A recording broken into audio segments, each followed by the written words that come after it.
Olá, sejam todos bem-vindos ao Contrato Assinado. O Contrato Assinado é um podcast feito por quem tem mais de 30 anos de mercado imobiliário.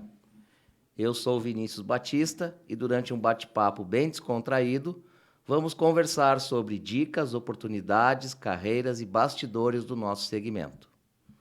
O Contrato Assinado vai ao ar todas as terças-feiras às 19 horas neste canal do YouTube. Uma empresa inquieta. Uma empresa em constante evolução. Uma empresa disposta a ajudar a transformar uma cidade. Quem vai falar disso para a gente é o Eduardo Prikladniski, sócio fundador da WikiHouse. Eduardo, tudo bom? Já comecei errando o sobrenome, né? Tudo bom, Vinícius? Boa tarde. Como é que tu tá? Tudo bem. Errar o sobrenome é normal, né? Pelo menos faz parte do seleto grupo que tenta. Mas eu dei umas 3 treinadas no início, mas não, já chegou na hora, eu errei na pronúncia. Faz parte, mas saiu bem. Eduardo, que prazer te ter aqui, né? Nós estava há uma hora para marcar essa conversa, né?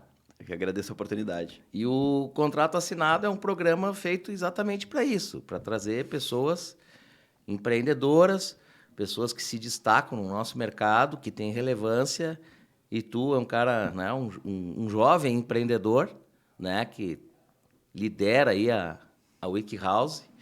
Então, nós vamos conversar aí durante uma hora aí para descobrir esse segredo aí dessa empresa, que já começou de uma maneira inovadora, né, mas buscando, assim, passar uma mensagem, construir de uma maneira diferente, sair daquele tradicional. Mas eu sempre gosto de começar a conversa perguntando como é que o mercado imobiliário entrou na tua vida, né? Por que mercado imobiliário? Legal. Primeiro, agradecer de novo a oportunidade, dizer que não existem grandes segredos, né? Então, como modelo de empresa e até pessoalmente, a gente sempre acreditou muito no livro aberto, então tudo que a gente puder compartilhar é sempre um prazer. É sempre bom falar de mercado, né? A gente poderia ficar aqui 3, 4 horas falando.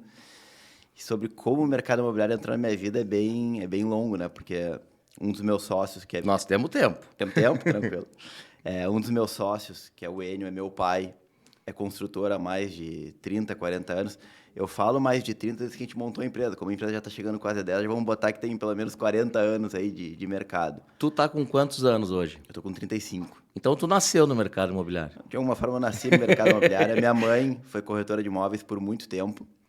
Sim. Então, desde pequeno, o assunto imobiliário sempre esteve muito presente nas jantas, nos cafés da manhã, no almoço. Às vezes até me irritava um pouco. Sim. Eu sempre gostei muito de visitar apartamento, eu ia no plantão de vendas, achava legal. Mas acho que por essa presença familiar tão grande assim, em determinado momento eu defini que eu não queria ir para o mercado imobiliário. Ah, tu tomou essa decisão um dia. Não queria ir para o mercado imobiliário. Então, E aí tentou fazer o quê? eu me formei em administração de empresas com ênfase em empreendedorismo e sucessão. Meu sonho desde pequeno sempre foi empreender. E eu fui para o mercado ali em 2009, 2008, que eu me formei. Era um momento que o Brasil estava em ascensão, né?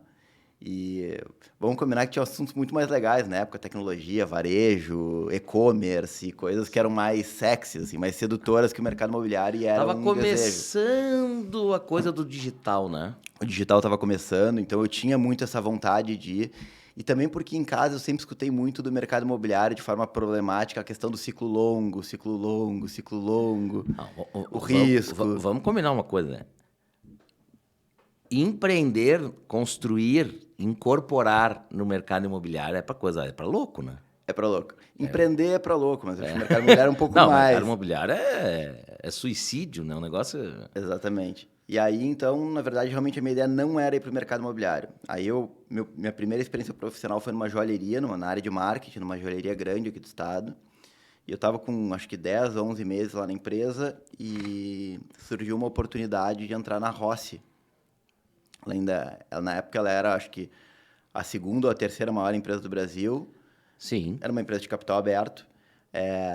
A abertura de capital das empresas do setor, ele é um evento relativamente recente, então ele na época era 2006, eu acho. 2005. Trabalhava na Cirela na época, né? Sim, eu estava na Goldstein. Na Goldstein, Na né? Goldstein. Nem tinha ainda virado... Não tinha Cirela. Cirela entrou na Goldstein em 2008, 2009. Então era aquele período porque o mercado imobiliário, as empresas de mercado imobiliário são aquelas empresas que passam muito de pai para filho, né? E por ser um negócio muito regional, por não ter empresa de capital aberto na época, antes dessa abertura, não se tinham muitos executivos, né? Então, tu não tinha executivos formados e acostumados com o setor, né? Não era um perfil... Eu acho que o primeiro executivo na literal da palavra que o mercado imobiliário conheceu foi o Ricardo Jornada na Goldstein. É possível. Né? Que não era do mercado, era do segmento do óleo, né? Do combustível. Entrou na Goldstein, né? E saiu rodando, né? E hoje é uma das figuras, né? Sim, e é uma das principais referências aí na comercial que o Estado já teve. Aliás, vou mandar um abraço pro Papito, né? Que tá nos assistindo. Ficou de vir aqui, hein, Jornada? Vou te cobrar. E aí o que aconteceu foi que veio a crise de 2008, né? E a gente sabe como empresa de capital aberto funciona. Sim. A ação começa a cair, tem que demitir 50% das pessoas. Num departamento que tem 2, sai 1. A Rossi tinha passado por uma demissão em massa, assim como outras. Só que como a coisa é cíclica e é volátil, né? Na sequência tem que recontratar todo mundo. Mas é impressionante, né, Duda? Vou voltar um pouquinho. A gente viveu um boom do mercado imobiliário, né? Os booms do mercado imobiliário, eles são muito rápidos, né?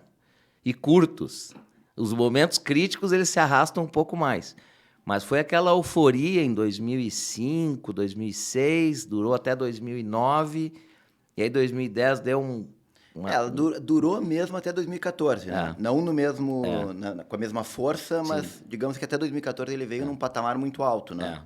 Mas eu me lembro que em 2011, eu pela Cirela fui lá para cima, né? Para a região sudeste. O mercado estava bem complicado lá para cima. Mas no Rio Grande do Sul, Porto Alegre, ele é um mercado muito profissional, né? Muito. Ele é um mercado feito de empresas profissionais, muito consistentes, empresas sólidas, né? Tanto incorporadoras como imobiliárias, tá? Exatamente. Que dá uma sustentada quando o negócio cai, né? O profissionalismo e a competência mantém em cima. Mas daí tu ficou na Rossi... Aí na época surgiu a oportunidade na Rossi, né? E Porto Alegre todo mundo se conhece, estava abrindo um processo seletivo. Eu tinha uma função bem administrativa, quase que um estágio, assim, uma função bem inicial, tinha acho que 20, 21 anos. 21 anos. E é curioso porque eu nunca gostei da área comercial, nunca gostei da área de vendas. E na época, eu me lembro que eu fui conversar com o Guto, que era o diretor regional da Rossi, e ele me falou assim, tá, temos algumas opções aqui, tem novos negócios, tem marketing, tem comercial, vamos precisar contratar, em alguma delas tu pode encaixar. E eu nunca gostei muito do comercial, eu olhava muito para os novos negócios. Só que assim, a oportunidade que surgiu foi na Rossi, fui para o comercial, acabei aprendendo a trabalhar com vendas. Foi mordido pela mosquinha? Fui mordido pelo mosquitinho e virou uma cachaça, na verdade, né? Então, a partir dali, eu entrei para o mercado de uma forma que eu não consegui nem quis mais voltar também, né? E aí é muito disso que tu diz, do boom que teve naquele momento, e eu acho que dá para comparar de alguma maneira com o que acontece com o mercado tech hoje. Sim. Né? Eu não vou chamar de bolha, mas o pessoal acaba saindo de uma empresa para outra e está crescendo, crescendo. E, na época de Rossi, depois eu acabei indo para a Next, foram 20 lançamentos, eu acho, em 2, 3 anos. Então, assim, acabei pegando uma bagagem muito forte de mercado também. Tu saiu da Rossi e foi direto para a Next. Aí o que aconteceu? Eu fui me consolidando na Rossi, fui pegando experiência, eu comecei na Rossi ali no médio alto padrão. No final, eu acabei participando também do Minha Casa Minha Vida, junto com o outro supervisor que tinha entrado na época. Cumpri meu ciclo lá dentro. E nesse meio tempo surgiu a Next Group, né? A Next Group, o meu pai, o Enio, era uma das empresas que fez a fusão. Que era a EGL. Que era a EGL. Que o teu pai tem que vir aqui no programa, né? Para falar sobre a EGL.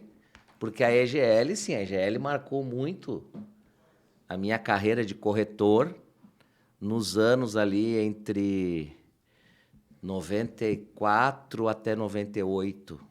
né? A EGL era uma empresa ali daquele bairro Rio Branco, né? Tinha muita obra ali, né? Não era Rio Branco, ela era mais Petrópolis, né? Petrópolis. Petrópolis, mas aquela parte da Santa Cecília ali. Tiveram algumas ali, Santa Cecília, talvez Rio Branco, mas... Soledade ali, aquela região ali do Petrópolis. Mas a grande consolidação da EGL me parece que foi o Petrópolis, numa época que o Petrópolis não era tão valorizado. Sim, porque na verdade existem 2 Petrópolis, né? Existe o Petrópolis da Nilo Peçanha até a Protásio e existe o Petrópolis da Protásio até ali, não sei onde vira Jardim Botânico. Ah, sim, pro outro lado, né? Tá certo. Então, são 2 Petrópolis totalmente diferentes. Mas mesmo o Petrópolis, que hoje é mais valorizado, naquela época não era tão valorizado assim. Inclusive, eu estava passando esses dias, comentando com a minha esposa, que eu vivi em Petrópolis a minha vida inteira. A Nilópolis, não sei se vai te lembrar, era fechada. Não tinha aquela rua. Tá? Não. Então, assim, pra cá, pro lado da Encol, assim, não era um lugar tão valorizado assim. Aliás, uma das histórias mais engraçadas, eu já contei num outro programa aqui, foi que o Fernando não deixou... Onde é o Celebrity? A gente vendeu o Celebrity no final de semana. Ele parou na porta e dizia, aqui tu não entra, vocês não entram mais. Senão ia ser vendido no final de semana. Bom problema. Não, mas ele dizia... Saudades desses problemas. Não, mas ele dizia, eu levo 1 ano para comprar o terreno, 1 ano para provar o projeto, vocês querem vender no final de semana, não vão. Mas o mercado... Errado não tá. Mercado imobiliário e suas histórias. Mas daí o teu pai com a EGL, e aí surge a Nex. Aí surge a Nex. O que aconteceu? A Nex era uma fusão de 4 empresas. Talvez a Capa fosse uma empresa um pouco maior, mas era uma empresa de tamanho médio e 3 outras empresas pequenas para média. E na época eles estavam com muita dificuldade de estruturar o departamento comercial, porque eles estavam numa ideia de fazer as melhores práticas entre as empresas, que é uma ideia interessante, só que a Nex era uma empresa muito maior do que qualquer uma das 4 que compunham. Então, o modelo comercial ele tinha que ser diferente. E tanto o modelo comercial que se estabelecia na Rossi, junto às equipes de venda, e na época tinha muita imobiliária de lançamento, ou como acontecia com a Cirela da vida também, era diferente. É que diferente de uma empresa grande, né, Duda? O comercial normalmente é o dono da empresa, uma empresa média, pequena, né? Numa empresa maior, o comercial já tem que ter uma autonomia, né? E mais do que isso, eu acho, Vini, tem uma questão de cultura comercial. Sim. Que é uma coisa que quem vinha de empresa grande tinha muito claro, que é quanto é que nós temos que vender, quanto é que a gente já vendeu, quanto é que nós vamos buscar por mês, como é que nós vamos engajar com as imobiliárias, como é que tu vai fazer a conversão de vendas, como é que vai ser feito toda a estratégia de lançamento para poder represar cliente, para poder dar pressão, para gerar senso de oportunidade, que era uma realidade muito diferente do que se vivia nas empresas regionais, porque nas empresas regionais, como o Fernando falava, não podia vender tanto, porque num eventual aumento de custo talvez fosse... Eu diria que os negócios eram muito diferentes. Sim. Então, na época, eu também já estava mais em fase de final de ciclo na Rossi, já tinha aprendido bastante. Estava querendo um desafio diferente, estava acompanhando como filho o que estava acontecendo lá, e até era engraçado, porque, de alguma forma, a gente disputava as mesmas equipes de venda, né? Sim. Na época, eu até morava junto com meu pai também, e naquela época eu não queria saber quem estava do outro lado, eu queria passar por cima com a Rossi, não interessa, né? Sabe como é que é a parte... na janta, e aí, sabe pai, como é que é a parte comercial. E aí, pai, quantos apartamentos tu vendeu? O que tu quer é pegar a equipe de venda inteira para vender teu empreendimento, e era isso que se pensava na época. Lógico. Então, a gente começou a costurar e eu também já entendia que o comercial não era uma coisa que eu ia fazer pro resto da vida, porque naquela época, acho que eu tinha uns 23, 24 anos, eu queria... aprender outras partes, desenvolver outras competências também. Então, eu fiz meio que um acordo, disse, não, eu vou para lá por 1 ano e meio, 2 anos, estruturo comercialmente o departamento e depois vou pensar em outros voos. Aí tu caiu na besteira de me chamar e me contratar. Aí passaram esses... Fez tudo direitinho, montou tudo direitinho, entregou para mim. Aí passaram esses 2 anos, foram 2 anos muito intensos da Nex, que pegou um crescimento bem importante. Em termos de cultura comercial, a empresa avançou um monte, tinha indicadores, tinha sistema, tinha geração de contrato, coisa que tu acabou pegando depois lá dentro. O Página Viva, aquele é fantástico, né? Que eram algumas premissas que, para quem precisava vender volume, era fundamental que o contrato fosse assinado, que isso para a empresa regional era difícil, mas assim, o contrato tem que poder ser assinado na hora, na emoção, não pode deixar passar. Então, foram uma série de coisas que foram sendo implementadas. E quando eu resolvi sair... O porte da empresa já era outro também, né? Então, eu me lembro que quando eu entrei, se vendia 60 milhões, quando eu saí, estava vendendo 260, 300 anos. Isso não é uma questão de mostrar o quanto a empresa evoluiu como trabalho, mas o tamanho da empresa Sim. e o porte mudou. Sim. E aí volta aquela história que eu comentei em relação aos executivos, né? Sim. Nós estamos falando aí de 2013, Sim. 7 anos depois da abertura de capital, ainda não tinham muitos executivos disponíveis no mercado Sim. que tivessem capazes de conhecer o mercado local, de conhecer o mercado de venda, de conhecer a estrutura de empresa grande, de saber como dar o ritmo, de saber como cobrar. E na época eu não te conhecia, né? Sim. Antes disso, acho Tu que sabe, foi o Jota, eu acho que da Lopes. Não. Quem foi que me Tu indicou sabe, pra ti? foi uma das histórias mais curiosas da minha vida. Eu em 2011, eu fui para Vitória, Espírito Santo, pela Cirela. Aí fiquei 1 ano lá e voltei para Florianópolis, onde eu fiquei 2 anos. E no final do 2º ano, eu negociando com o Jornada a minha volta para Porto Alegre, né? E aquela coisa, não, mas olha bem, veja bem, não tem lugar, tem que construir, aquela coisa. E eu, muito incomodado com aquilo, vim no aniversário do Sérgio Goldstein, não me lembro de quantos anos, mas um festão, e eu fui convidado, né? Que eu fiquei 15 anos lá na Goldstein, o Dr. Sérgio, nossa, era um ícone, né? Sempre foi para mim, ainda é. Eu vim no aniversário dele. E no aniversário dele, no outro dia, eu acordei assim, mal da cabeça, acho que tinha tomado uísque demais. Fui num aniversário que tava o Dan. Ah, é verdade. E aí o Dan perguntou, como é que tu tá? Onde é que tu tá? Cara, eu tô lá em Florianópolis, mas quero vir embora, a jornada não quer me trazer, aquela coisa toda assim, cara. O Eduardo, lá da Nex, ele tá querendo contratar um substituto que ele quer sair. Então, fala pra ele, fala de mim pra ele. Aí eu voltei pra Florianópolis, na mesma semana tu me chamou, eu vim, nós tomamos um café ali na Padre Chagas. Na Hilário, ali no Preço. Conversamos ali meia hora, e eu, tá, por mim, quando é que eu chego? Eu disse, não, meu pai vai conversar contigo e tal, não sei o quê. E foi Porque assim. na verdade eu estou me lembrando agora, porque eu comuniquei, eu acho que a minha saída em julho ou agosto, para sair em setembro. Uhum. Naquele momento, meu pai não estava decidido a sair da empresa, ele ia seguir Sim. em princípio, Sim. né? Ele acabou saindo no final do ano. E aí ele estava muito preocupado que chegasse alguém para continuar tocando toda a operação. Sim. A gente estava com muita dificuldade de encontrar alguém com perfil, Uhum. que é isso, é um perfil complicado, porque tu tem que conhecer a cultura comercial, Sim. tu tem que ter a pegada do comercial e tu tem que ter uma entrada muito forte junto ao corretor também, Sim. né? Daí quando eu suferi o teu nome, fui para aquela conversa contigo no Hilário, depois falei assim, a minha indicação tá aqui. Agora te vira. Não, e teu pai foi. A gente negociou pelo telefone. Porque eu tava lá em Florianópolis, e aí eu me lembro, teu pai fez uma proposta, aí eu subi um pouquinho, e aí não sei o quê, não sei o quê. Aí ele, Vinícius, a proposta é essa, tô te esperando. Aí eu desliguei o telefone com o teu pai e liguei pro Jornada. Jornada, tô indo embora. Acabei de dar minha palavra. Tô indo pra Nex, tô voltando pra Porto Alegre, obrigado por tudo. 15 anos se encerra aqui e vida nova. E eu me lembro, como eu tinha ficado 3 anos fora, eu perdi muita coisa do mercado naquela época, né? O mercado muda, em 3 anos muda rápido. E eu me lembro, cheguei meio sem embocadura, sem... Tu mesmo fora continuou me dando um suporte e tipo assim, um conselheiro, vai por aqui, faz ali. Aí depois engrenou e foi embora. E aí... Mas tava estruturadinho, pelo menos. Não, cara, peguei uma empresa... Não, até vou te dizer.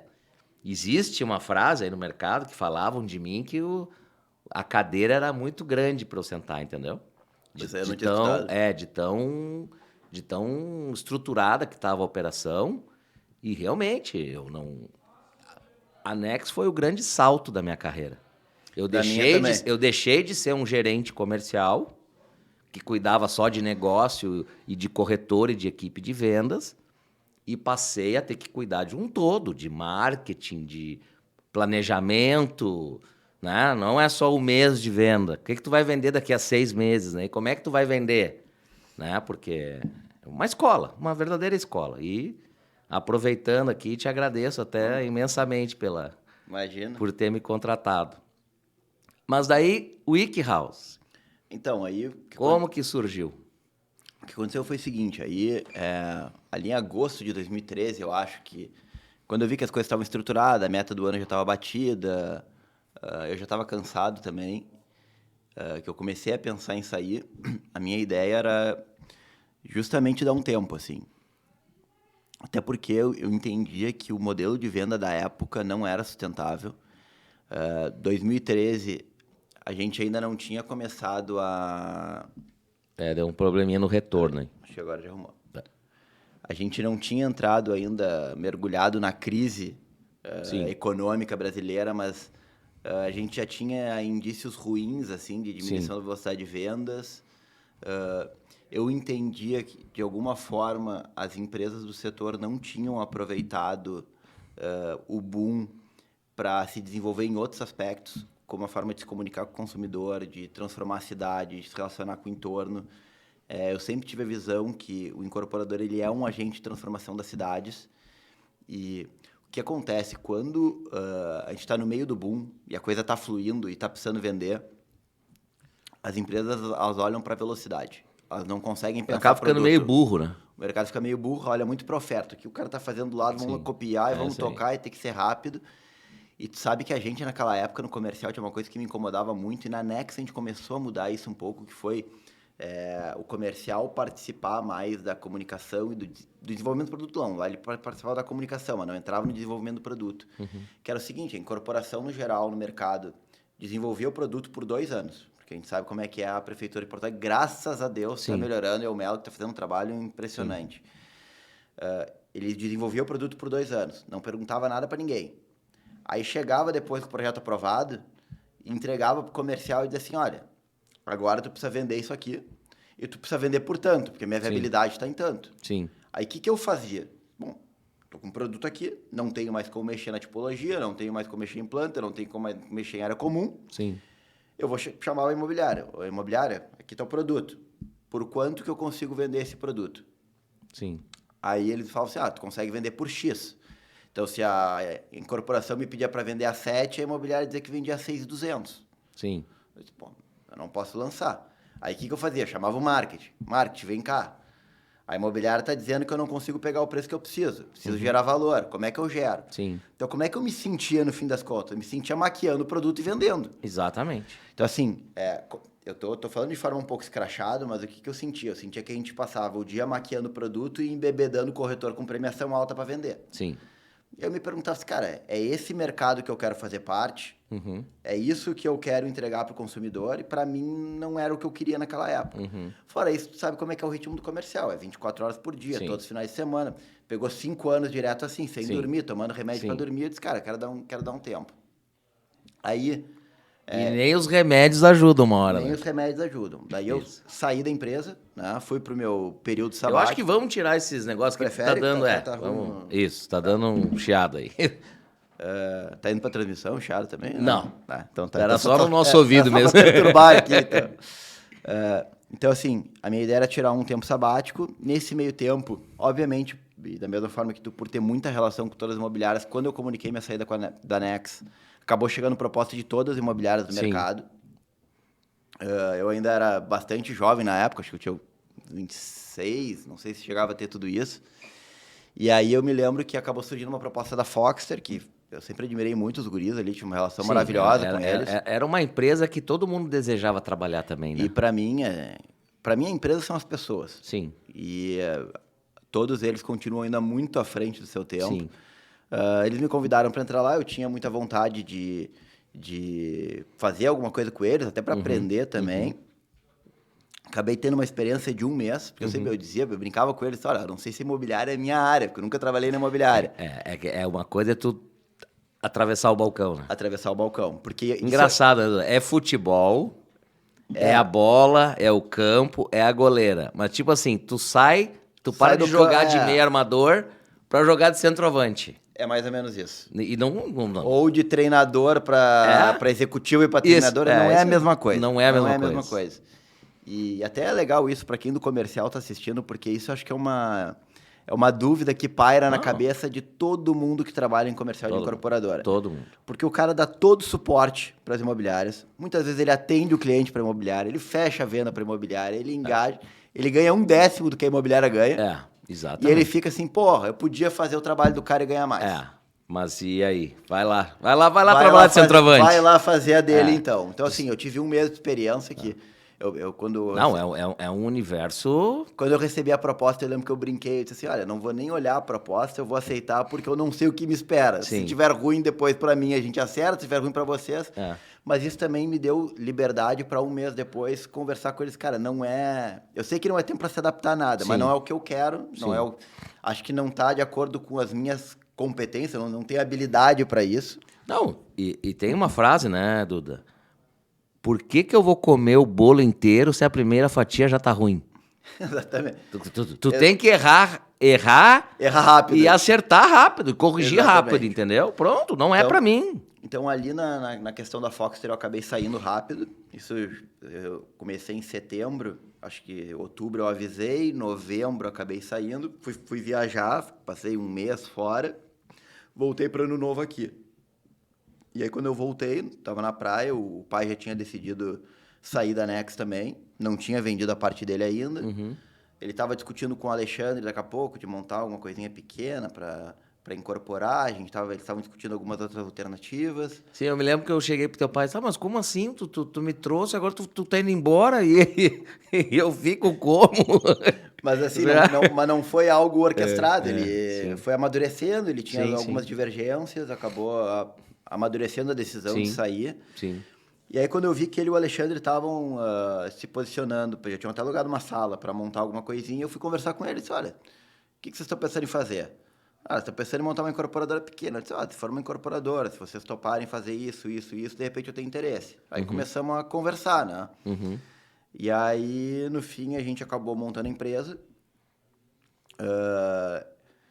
A gente não tinha nem nome de empresa ainda, não sabia exatamente. O que a gente queria era propor alguma coisa diferente para o mercado. E Propor qual foi avanços pro mercado. Qual foi a grande fonte inspiradora, se é que teve alguma, assim? Teve alguma coisa que... Não, eu acho que assim, a Nex foi uma grande fonte de inspiração, tá?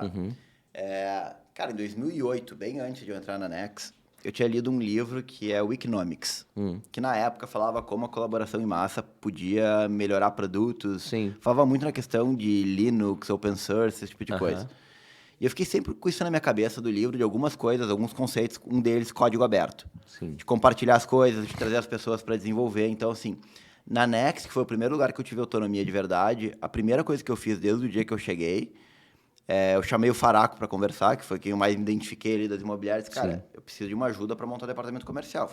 Fui buscar no usuário, nas imobiliárias, para eles ajudarem a construir o departamento comercial. Tá?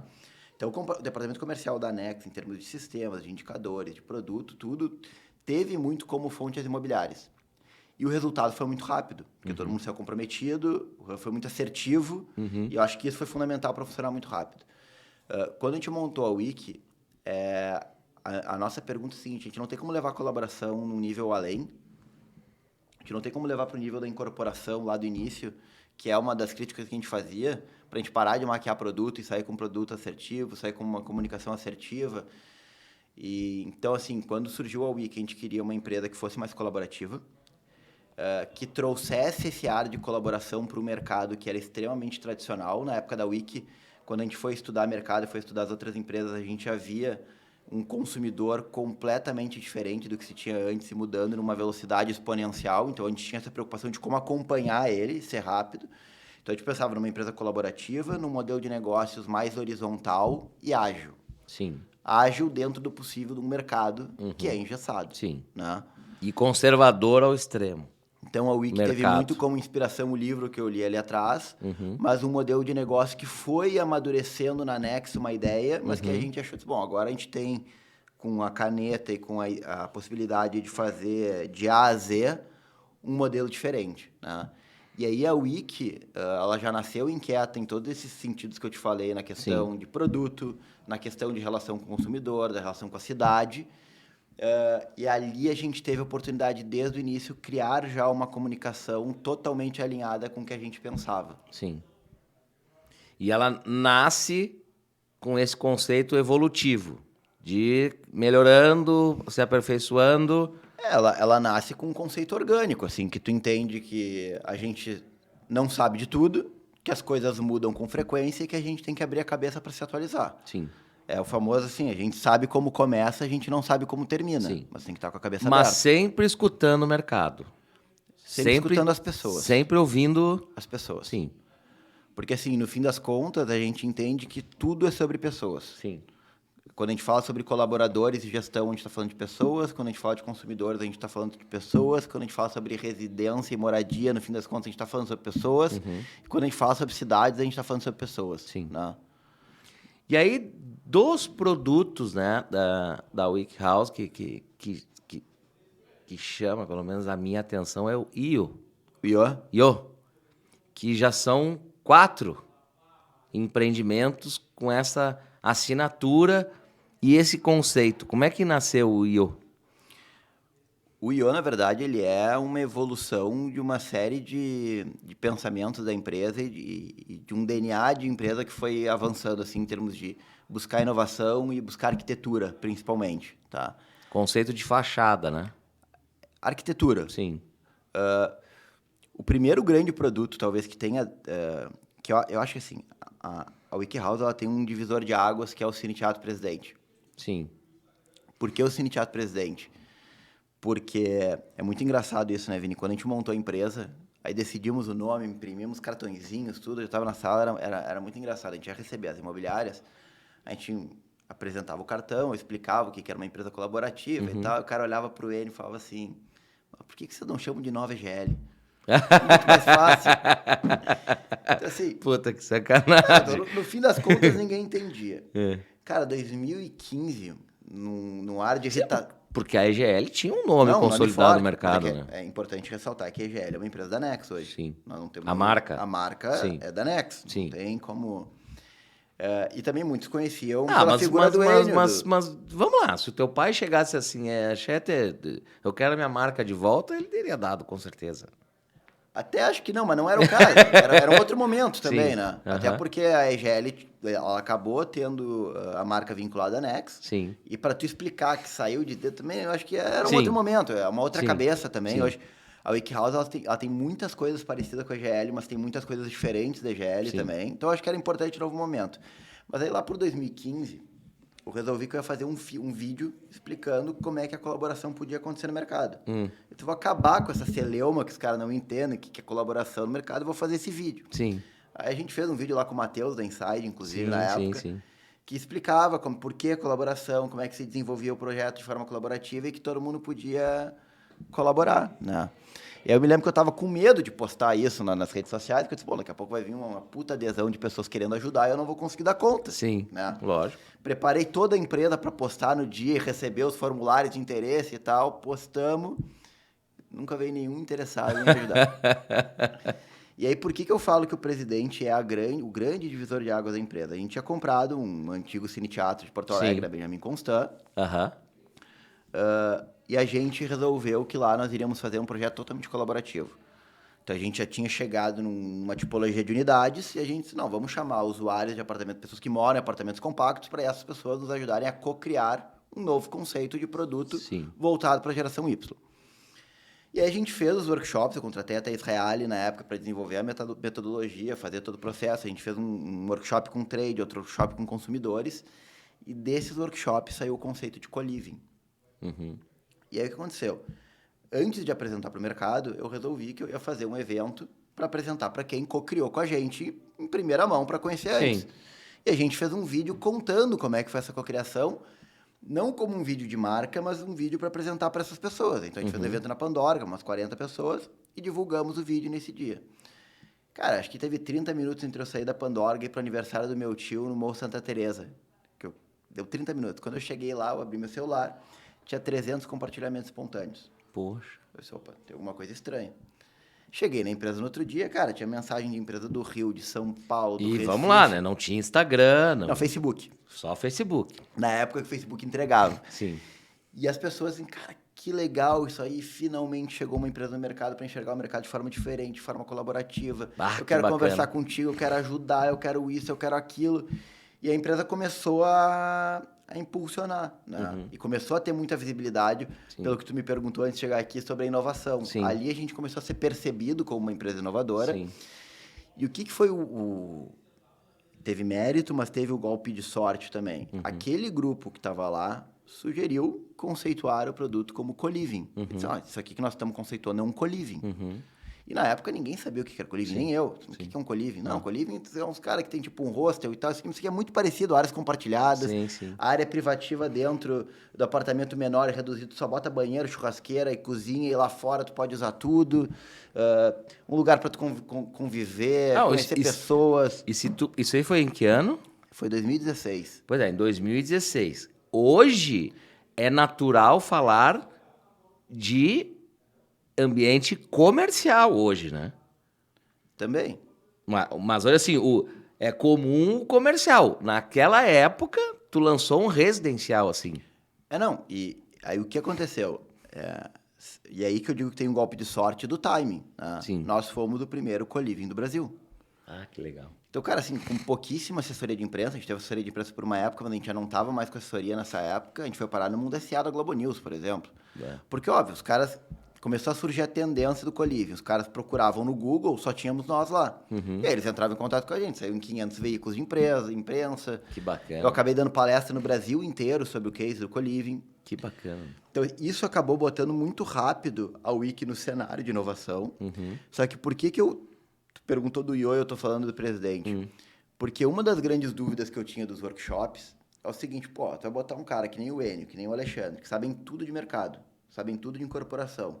Para discutir com um monte de gente que não sabe absolutamente nada, até que ponto eles vão escutar. Sim. E, cara, assim, foi incrível no final do dia, porque todo mundo ali aprendeu, inclusive, principalmente nós, foi super rico, e os dois saíram com a cabeça muito aberta. Legal. E aquela cabeça aberta que saiu ali, que eles viram o resultado depois de visibilidade, o resultado de produto, quanto melhorou o produto, estamos no caminho certo. Estamos no caminho certo. E aquilo abriu uma porta muito grande dentro da empresa. Assim, não, cara, é isso aqui, agora nós vamos entrar com os 2 pés, entendeu? Então, por isso que eu digo que ali foi o divisor de águas. E depois do presidente, o que a gente fez? A gente, quando foi lançar o No Wall, eu tinha pensado assim, foi do caralho trazer trade e trazer consumidor. Então, nós vamos fazer o seguinte, agora nós vamos trazer consumidor, nós vamos trazer trade e nós vamos resolver a minha maior dor, que era uma discussão que eu pessoalmente tinha na empresa, que é a arquitetura. Sim. Então, eu falo isso para o Márcio da Smart, que eu sempre me inspirei muito na forma como a Smart se posiciona e os projetos arquitetônicos deles, mas eles são arquitetos, nós era só engenheiro ali, né, praticamente. Sim. Então, a gente resolveu co-criar o conceito arquitetônico. E o Petraco, que foi o arquiteto ali, foi muito legal, porque ele foi super disponível, a gente levou todo mundo para o escritório num sábado inteiro, co-criamos, co-desenhamos o projeto. E ali, vários conceitos de novo urbanismo, de permeabilidade, de áreas externas, de escalonamento surgiram, só que no know-how acabou não entrando. E a gente ficou com aquilo na cabeça. Nesse momento, nós estávamos brifando um projeto pequeno no Menino Deus, com a OSPA, que a gente já buscou a OSPA também para ter um conceito de arquitetura mais moderno. E aí a gente passou todo o briefing do que saiu naquele codesenho, e aí, junto com a OSPA, a gente encontrou um projeto que ele é totalmente escalonado. E por que ele é totalmente escalonado? Porque em 2017, que foi quando a gente fez isso, nos nossos workshops, o que a gente mais escutava era o seguinte: eu quero ter área externa, eu quero ter contato com a rua. Isso antes da pandemia. O que é muito engraçado, porque na pandemia falavam do novo consumidor que descobriu o apreço pela rua. Sim. Elas foram 2 ou 3 anos antes. Sim. Só que um apartamento, para tu gerar cobertura, tu tem normalmente num prédio 2 apartamentos lá em cima, 2 embaixo e acabou. Sim. Né? E ali eles conseguiram gerar 35% de empreendimento com área externa, e área externa valorizada, não é aquela área de fundo em cima da garagem, área de frente. É que, na verdade, o projeto ele vai tipo como se fosse uma pirâmide, né?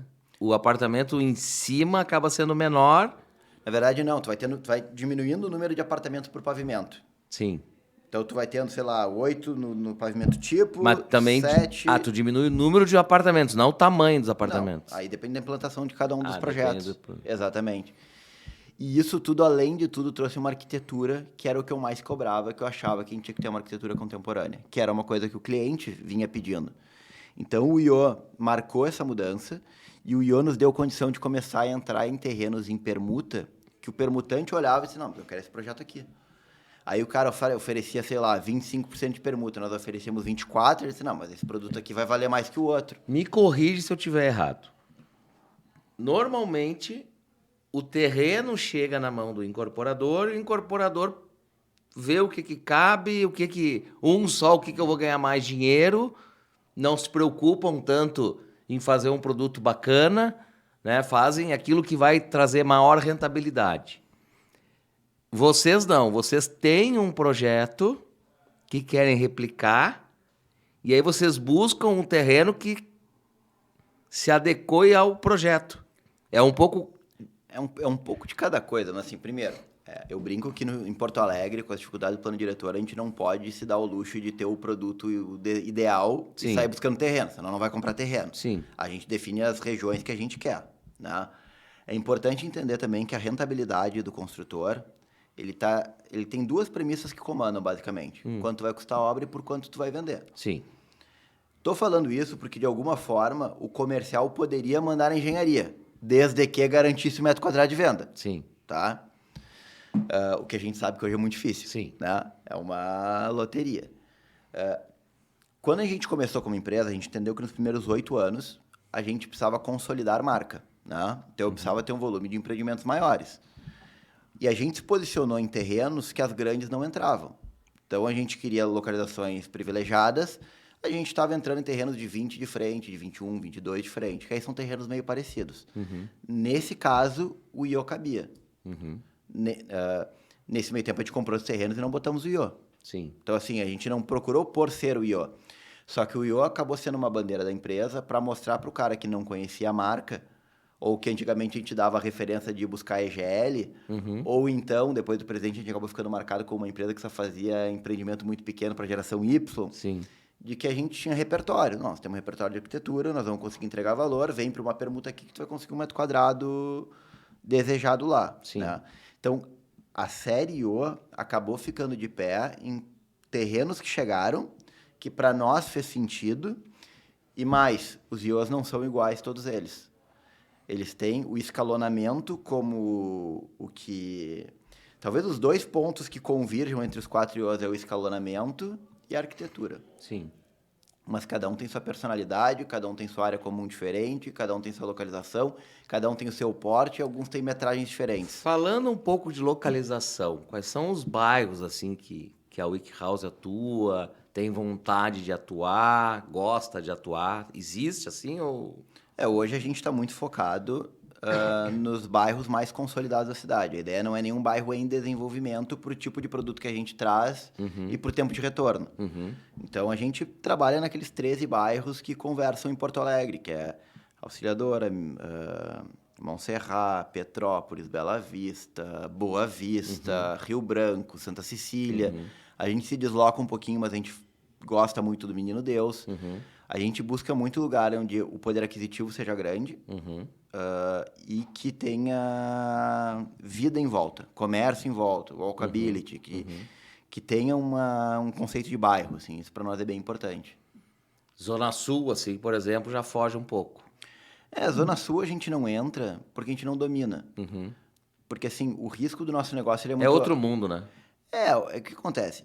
A incorporação ele é um negócio de muito risco, né? Que demanda muito caixa e que não tem muito espaço para erro atualmente porque a margem anda muito pequena. Sim. Então, se eu erro, às vezes, nos lugares que eu domino e conheço, imagina nos que eu não conheço e não domino. Né? Então, a gente tem muito medo de entrar num bairro que a gente não conhece muito bem e fazer um produto acima do que o bairro estabelece e não conseguir vender pelo preço necessário para pagar o custo, por exemplo. Sim. E eu acho que é isso. Tem mercado para todos os construtores. Cada um tem sua característica, né? Sim. Mas cada um é bom dentro da sua característica. Não adianta eu tentar construir como o mercado de luxo constrói. Se eu tentar fazer esse tipo de produto, provavelmente eu vou ter dificuldade. Pois então, eu ia te perguntar isso exatamente agora. O mercado de alto luxo. Nós estamos vivendo um boom nesse segmento, né? Onde, assim, de cabeça deve ter uns 10 empreendimentos hoje lançados em Porto Alegre, de apartamentos de 180, 200, 300 metros de área privativa, na faixa dos 3, 4, 5, 6, 7, até 8, 9 milhões. Esse segmento, um dia, vocês pretendem atuar, dar uma Apareceu um terreno maravilhoso, fantástico. Vocês Olha, Vini, fariam, não fariam? Dizer que a gente nunca vai fazer é muito forte. Sim. Tá? Mas hoje não é o nosso foco, porque eu acho que tem grandes empresas não falam só de tamanho, falam como algo qualitativo mesmo. Sabe que isso já mostra um diferencial de vocês como empresários e como empresa, né?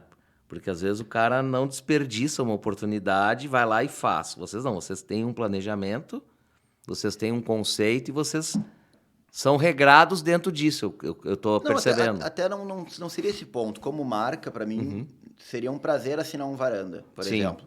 Me sentiria super orgulhoso, inclusive, tá? Mas eu acho que a gente não tem o hábito de trabalhar com esse tipo de cliente. Sim. Porque eu acho que é uma coisa importante de ressaltar aqui, Vini, e a nossa missão, e a gente bate muito nisso, que é melhorar a experiência no mercado imobiliário. E acho que desde que a gente começou, a experiência no mercado imobiliário como um todo, não estou falando de Wiki, melhorou muito. Tá? De 2014 para cá, eu vejo evoluções gritantes em arquitetura, em atendimento ao consumidor, em processo de venda, Só que tem uma parte muito importante nisso, que é o pós-obra, que é o atendimento pós-entrega, assim, né? E acho que para trabalhar com um cara que gasta 6, 7, 8, 9 milhões, tem que saber trabalhar com esse cara. Sim. E a gente não tem experiência suficiente com isso. Então, uma coisa é chegar... porque o pós-entrega pode botar tudo por água abaixo. Não, e pode gerar quebras de expectativas, da nossa parte ou deles. Sim. E eu acho que, assim, nós não estamos proibidos de encontrar um terreno do caralho, espetacular, com essa vocação, e resolver fazer um preço de custo para amigos nossos estarem lá e estampar a marca. Por isso que eu não quero fechar a porta para isso, entendeu? Entendi. Agora, eu acho que para fazer esse tipo de produto, tem empresas que fazem melhor que eu. Entendi. E aí não tem por que eu entrar onde tem gente fazendo melhor. Eu acho que a nossa vantagem competitiva está num produto de médio alto padrão, mas que ele vai ali, em alguns momentos a gente pode fazer um 40, 60, às vezes a gente pode fazer, a gente está entrando muito agora no 90 e 130, ou 2 e 3 suítes. Esse é o produto clássico, né? O 120, que ele é atemporal, ele não é tão transitório, e acho que a gente tem muita expertise, desde o tempo de EGL. Duas suítes, os 2 dormitórios grandes, eu acho que é o berço da EGL. Sim. Mas acho que a gente pode ir até uns 160, 170. Não nos vejo indo para o 300, 400 Aquele metros. clássico 2 dormitórios de quase 90 metros, né? Que a Starosta atua bem pra caramba. É bonito de ver uma planta, né, dessas, né? Aí o cara vai ali, por que não meteu um terceiro dormitório? Agora, tem terrenos que pode ter uma vocação de fazer um por andar e que a gente entenda que tem Sim. expertise. Mas esse de luxo, assim, que é o 300, 400 metros, não acho que é onde a gente vai atuar. E, Duda, como é que é o relacionamento com o mercado de imobiliárias e corretores? Como é que a Wiki House se relaciona com essa turma? O relacionamento é muito bom. A gente tem o Andrés, que cuida de todo o departamento comercial, que é... O Andrés é o grego. É o grego. Eu nunca vi uma pessoa com um nome de grego e um rosto de grego que nem ele, né? Tu olha pra ele. No Brasil. No Brasil. Mas ele faz um trabalho espetacular. A gente tenta, mesmo tendo uma empresa com um porte menor, nos fazer presente em todas as imobiliárias o tempo inteiro. A Wiki, assim como a EGL fazia, como nós fazíamos no Cima da Nexa, a gente preza pela relação com o corretor. Isso Vocês valorizam os corretores. É uma coisa que está acima de tudo. A gente entende que o corretor não tem como conhecer todos os produtos do mercado, então a gente, se puder atender para ele, mandar o cheque, depois a gente manda. Inclusive, tem casos a testemunharem a nosso favor no mercado de clientes de corretores que voltaram depois sem o corretor para comprar o apartamento, nós vendemos e mandamos a comissão depois para o corretor. Então, assim, acho que nesse aspecto é super tranquilo, mas a gente sempre tenta estar presente, né? Presente frequentemente, dando acesso à informação rápida, retornos rápidos, que a gente sabe que isso para o corretor vale ouro, né? Sim. O não e o sim é na mesma velocidade. Não, porque às vezes por que tu vai demorar para dizer um não, né? Não. Cara, assim não dá, vamos fazer por aqui. Mas isso é outra coisa que a gente bate muito lá dentro no não também, que é sempre tentar, é o não propositivo, né? Sim. Assim não dá, mas tenta dar 3 outras opções pro cara, né? Que tem empresa que leva 24 horas para dizer isso pro camarada. E a gente também, se dispõe a receber nós mesmos para atender o cliente junto com o corretor, para tentar dar mais segurança, para tentar acelerar o processo de decisão do cliente. Então, acredito que hoje o mercado percebe bem isso. Óbvio, a gente não tem uma força de vendas como a Melnick tem por volume de gente, até volume de produto. Né? Mas eu acho que dentro das regionais, hoje a gente está fazendo um trabalho bem legal. Sim. E o nosso mercado ele está cada vez mais profissional, assim, em termos de imobiliárias e corretores. Né? Eu percebo assim, uma evolução forte. Eu te confesso, Vini, que hoje eu não tenho mais tanto acesso ou tanto contato com imobiliária de lançamento. Sim. Porque no nosso tempo de Nex, Rossi, Cirela, a gente tinha muito essa pegada de imobiliária de lançamento. As lançadoras. Tinha reunião semanal, tu cobrava, Sim. empurrava quais vendas, cada um quanto tinha que entregar. Sim. E o problema era deles. Sim. Né? Eu não sei se é uma característica da Wiki hoje, por ser produto de bairro, mas hoje a gente trabalha muito com imobiliárias que são imobiliárias de avulso, basicamente. Né? Na verdade, acho que o nosso mercado virou um mercado de avulso, né? Sim. Em termos do mercado comercial, assim, as imobiliárias, tá certo? Sim, com certeza. Hoje não tem assim talvez 2 ou 3, né? Com essa característica mais de... Mas ele virou predominantemente de avulso, né? O mercado ele ficou mais... Como é que eu vou te dizer, Eduardo, a palavra correta? Não é artesanal, mas ele ficou mais assim, uma coisa mais pessoal, entendeu? O atendimento. E eu percebo que depois da volta do mercado pós-pandemia, voltou o olho no olho, entendeu? É que também tem uma coisa, né? Vinícius? Voltou assim, os clientes eles estão mais carentes de um relacionamento, né? Não é aquela coisa, aquela venda que tu nunca viu o camarada, nunca falou com o camarada, pegou num telefone, foi lá, vendeu, tchau, próximo. 2014, por exemplo, quando eu tava no boom ali, 2012, 2013, sim. Cara, qualquer um virava corretor. Sim. E era o seguinte, o cara ligava para um amigo, o cara lá comprava, o cara botava um caminhão de dinheiro no bolso e era tudo muito fácil. Sim. Bem ou mal, a gente tá num momento economicamente de recessão, né? Sim. Então a gente sabe Mas de mercado aquecido. Não, um mercado aquecido, mas ele é um mercado... A sensação que eu tenho é que o mercado, ele não aceita, mano. Não quer dizer não aceita, não tem espaço mais pro cara que é o fanfarrão que vai chegar ali sem estudar, sem se preparar e achar que vai sair vendendo. E atender o cliente de qualquer jeito. Na verdade, o cliente exige muito mais do que isso hoje. Né? Então, esse cara, ele vai passar fome. Se ele não se preparar, ele vai passar fome. Então, eu acho que a média subiu. Né? Também por essa depuração que teve pelo cenário econômico. E acho que é isso também. Hoje o cliente, ele senta na tua frente, ele sabe tudo do produto. Se o corretor não se preparar, o cliente sabe mais que tu. Né? A velocidade da informação é muito rápida, né? O cliente muito hoje rápido. Entra ali, vê todo o material, recebe... E até complementando uma questão que eu estava falando de que o perfil de imobiliárias mudou. Se o perfil de imobiliárias mudou, não existe, em termos de cliente, não existe cliente de lançamento e cliente de avulso, né? É cliente de imóvel. É exato. Então, assim, o corretor ele também tem que ter repertório para poder entender qual é a melhor opção para o consumidor dele e colocar ele lá, né? Exato. E futuro, Duda? O que tu vê aí para os próximos anos aí? Mercado imobiliário e a WikiHouse? O mercado imobiliário, eu acho que não só o mercado imobiliário, mas como o Brasil, é muito difícil de fazer hoje qualquer previsão. Né? Qualquer previsão que a gente fizer, muito provavelmente a gente vai errar. Mas o mercado imobiliário... Mas tu é um cara otimista ou... O que eu acho, Vinícius? O mercado imobiliário ele tem um problema importante, que é o ciclo longo. Sim. Por outro lado, dentro do ciclo longo, muitas vezes ele corrige determinados problemas econômicos que surjam durante o período. Sim. Né? A gente está passando por um momento extremamente desafiador, que é o aumento do custo de forma desgovernada, que antes da pandemia já vinha represado, não foi só a pandemia que explodiu os custos, e a gente tem uma diminuição significativa do poder aquisitivo da população. Então, a gente não consegue repassar o aumento para o consumidor. Sim. E muitos incorporadores estão operando sem margem hoje. Sim. E eu não estou, de novo, não estou falando margem baixa, estou falando sem margem. Sim. Estão empatando. Estão empatando.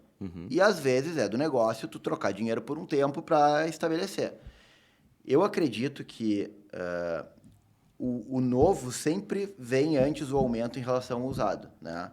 O usado, quando o cara começa a se dar conta que o dele estava à venda por um ano por determinado preço, ninguém vinha. Aí chegou o cara na proposta dele e vendeu. Daí o cara disse, bom, agora vou procurar o que eu queria. Já subiu o preço um monte. Sim. Quando isso começa a acontecer e começa a diminuir o estoque de usados, o usado começa a subir. E quando o usado começa a subir, o preço médio do mercado é ali que o momento, eu acho que, se normaliza. Então, como é que eu vejo Porto Alegre, tá? A gente atua num mercado que o crédito é fundamental, mas ele não é a única fonte de compra, tá? Sim. A gente atua num mercado que o cara vai continuar casando, vai continuar separando, vai continuar tendo filho, vai continuar precisando mudar. Eu acho que Porto Alegre está passando por um momento muito legal que me deixa otimista, que desde que eu me conheço por gente, pela primeira vez eu estou vendo a cidade se tornar um lugar de desejo de morar. Sim. A gente vinha perdendo muita gente boa para São Paulo por questão de mercado de trabalho, a gente vinha perdendo muita gente para o exterior e para Santa Catarina por qualidade de vida, não só trabalho. E acho que Porto Alegre tá começando a ter opções de lazer aqui, as pessoas estão querendo morar aqui. Acho que a questão de segurança vem melhorando. Finalmente fez as pazes com a Orla, né? Fez as pazes com a Orla, tem muita coisa para acontecer ainda. Eu falei do movimento que a WIC fez parte lá no começo, mas são várias empresas, então as novas obras que estão vindo com uma cara totalmente diferente, a cidade está ficando muito mais legal. A pandemia possibilita o cara trabalhar em São Paulo morando aqui. Tu te arrisca a opinar o que vai ser o quarto distrito? Quando que vai acontecer? O quarto distrito vai ser espetacular. Vai, né? Só que o que eu aprendi... Nosso amigo Eduardo Eduardo Laranja deu um boom legal ali, né, com o projeto dele. O projeto dele... Todo projeto imobiliário, para mim, vem para desenvolver entorno. E acho que o dele, pelo porte que tem e pela arquitetura que ele trouxe, quando entregue, vai fazer bastante diferença. O que eu não consigo, eu aprendi isso muito com o desenvolvimento imobiliário, é dar prazo, né? Sim, A gente sabe que os prazos são loucos. Só que eu sei 10, 15, 20 anos, não sei. Mas o pontapé inicial foi dado. Acho que o pontapé inicial foi dado. Se a gente conseguir continuar tendo prefeituras que incentivem o desenvolvimento, a revitalização do centro, do quarto distrito, invista em infraestrutura... Duda, em 2006, as pessoas não queriam morar do lado do Iguatemi, no Jardim Europa. Exatamente. Em 2006. E ali hoje é um dos metros quadrados mais valorizados da cidade. Ah? Então, assim, eu acredito muito no quarto distrito. Acredito mais no quarto distrito do que no centro. Acredito realmente bastante no quarto distrito. O centro, eu acho, Duda, que vai vir uma pegada inicial de retrofit, muito retrofit. Não, eu acho que sim. E eu acho que o centro, por toda a infraestrutura que tem, talvez ele se preste muito bem para uma classe média. Sim. Que hoje tem que morar muito longe da cidade. Sim. E vai conseguir vir mais para perto para morar com mais qualidade. Sim, e acho qualidade que e segurança, né? E assim, eu acho que eu tenho muitos amigos que trabalham... Inclusive, falar em segurança, vou mandar um abraço para meus amigos do 9º Batalhão da Brigada, que estão fazendo um trabalho espetacular ali no centro de Porto Alegre. Inclusive, ontem eu estive lá no 1º Batalhão, ali na praça, ali central mesmo, entrei num negócio redondo, um negócio bacana. Tu te sente seguro. Eu caminhei, sabe lá da Praça da Mauá? Lá perto do antigo Plazinha? Sim. Eu caminhei de lá até quase o mercado público. E tipo assim, primeiro comecei a caminhar tenso, né? Porque o centro, né? Sempre tem aquela coisa da segurança. Vão bater minha carteira ou... Cara, daqui a pouco eu tava conversando assim, até assobiando, entendeu? Porque... Tu sente uma mudança no centro. Mas, assim, e obra e coisas acontecendo. Tu trouxe o ponto do quarto distrito, até comentei do centro, mas acho que Porto Alegre tem vários eixos ainda para desenvolver. O eixo ali da Boa Vista está desenvolvendo um monte também, agora com a abertura da Rua do Country, que ele já tinha até uma densidade boa de empreendimentos. Sim. Mas está desenvolvendo e vai melhorar muito por ali. Tem esse projeto consorciado do Melo, espetacular, dos parques lineares na Ipiranga. Sim, liberar o limite de altura. Isso vai mudar a cidade, Então, né? por isso que eu tô falando, assim, se a cidade... O primeiro nesse conceito é o da Melnick, né? Ali na Marcílio Dias, né? Não, ele não... É o pontapé inicial desse projeto. Na verdade... Já tem contrapartida para o projeto esse lançamento? Não sei, não tô sabendo. Sim, sim. É até bom, eu fico feliz de... Esse empreendimento que a Melnick está lançando agora na Marcílio Dias, o Sim, Menino Deus... eu fico feliz. Já tem uma pegada de contrapartida para esse negócio que vai começar exatamente naquele trecho.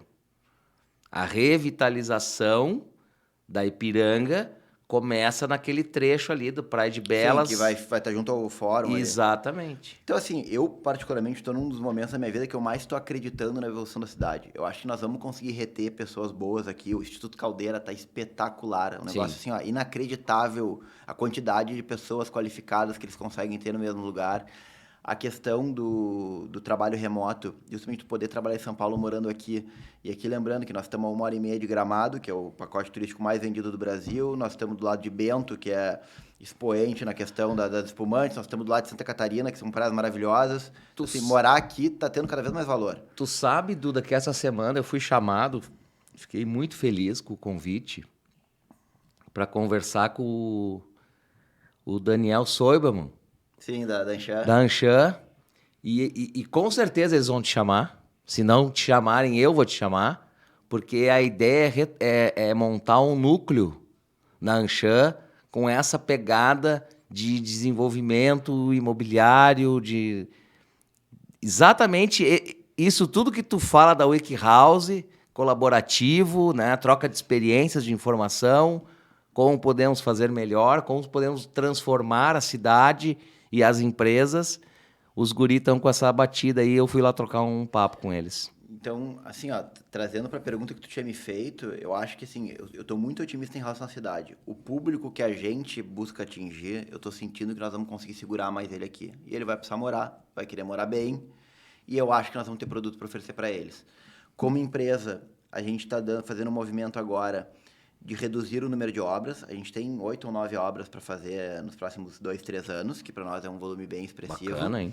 A gente quer reduzir para 2, lá para 2024, para 1, 2 obras e obras maiores. Então, hoje nós estamos entrando em terrenos maiores já, terrenos que vão de 40 a 80 milhões de VGV. Já dá para contar um assim em primeira mão aí para nós? Ou não? A gente tem um menino Deus, perto do sim de vocês lá. Ah, é? Bacana. Mas a gente está com bastante coisa em negociação, assim.